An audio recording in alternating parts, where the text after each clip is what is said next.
Villain, monster, the one who started an epic war. For thousands of years, that's pretty much been the whole story on Surpanakha.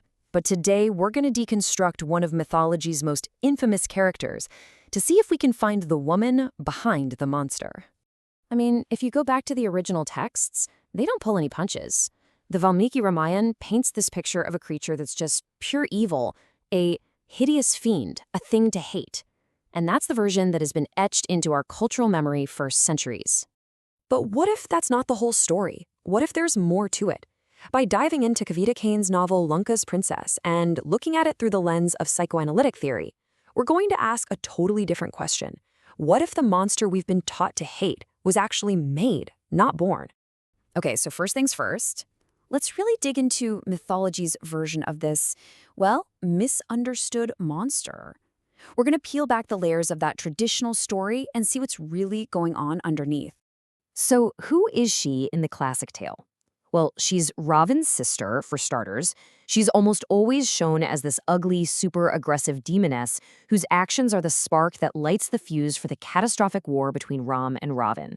She is, without a doubt, one of the most hated women in the whole epic. But here's where things get really interesting. Before she was the monster, Surpanakha, she was a girl. So let's rewind. Let's go all the way back to her childhood, to a girl named Meenakshi. You see, her father named her Meenakshi, which means fish-eyed. And that was a compliment. It was a name he gave her because he thought she had these beautiful, graceful eyes. It's a name full of poetry, full of love. But that's not how her own mother saw her.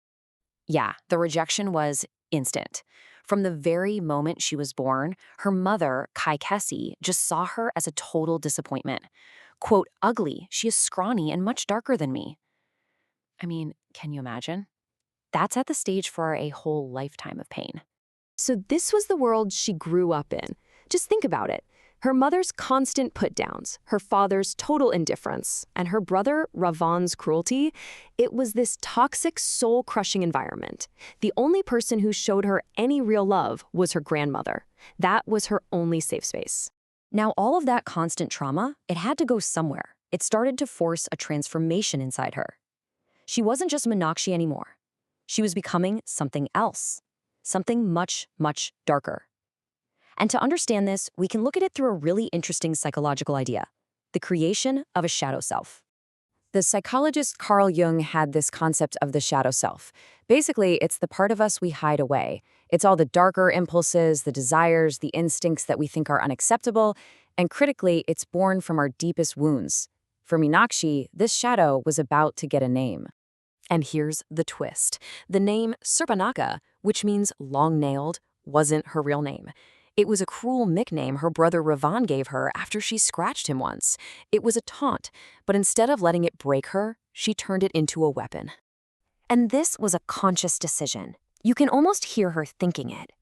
If this name, this ugly identity can protect me, then fine. I am Surpanakha.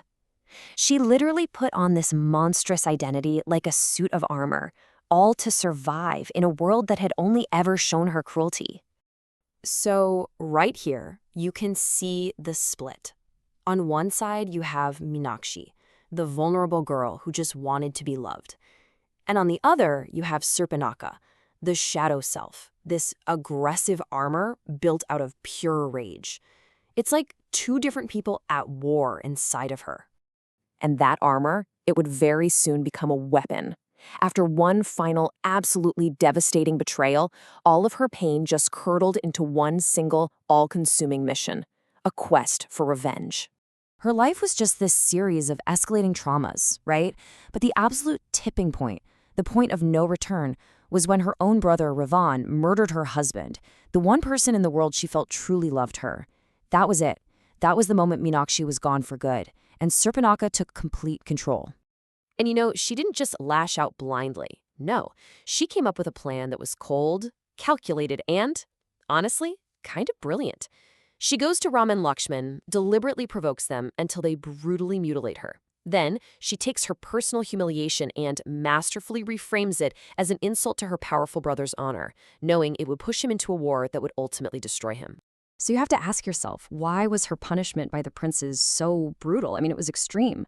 Her real crime, it's argued, wasn't just her aggression, it was her desire. She was a woman who was open, who was forward about her sexuality. And in that patriarchal world, that kind of expression from a woman was met with horrific violence. It reveals this deep, primal fear of the feminine. And all of this brings us to our final section, reframing the villain. Because if you stop seeing her as this one-dimensional monster and instead see her as this complex, deeply damaged person shaped by trauma, the whole story just completely changes.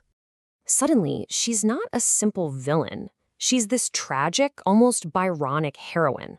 Her whole epic quest for revenge, it was really just a desperate, futile attempt to make her incredibly powerful brother feel the same helplessness, the same loss that she had felt her entire life.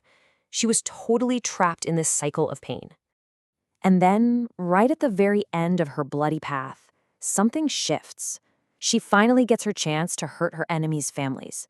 But as this quote shows, she looks at them and sees her own lost loved ones reflected back. In Lakshman, she saw her dead Vijiva. In the tiny Angad, she saw her Kumar. She could not hurt them. In that one moment, her rage just dissolves. And that right there, that's the whole turning point. It's the first time she really feels empathy, an emotion that had been buried under a lifetime of rage and pain. And with that single feeling of compassion, the cycle of revenge is finally broken. She starts to save herself from the shadows she created. So this all leaves us with a pretty powerful thought. Surpanakha's story is this incredible case study in how trauma can forge a villain, how deep pain can be twisted into what we call monstrosity. And it really makes you wonder, doesn't it? How many other monsters in our stories, and even in our world, are just people whose stories we've never really heard.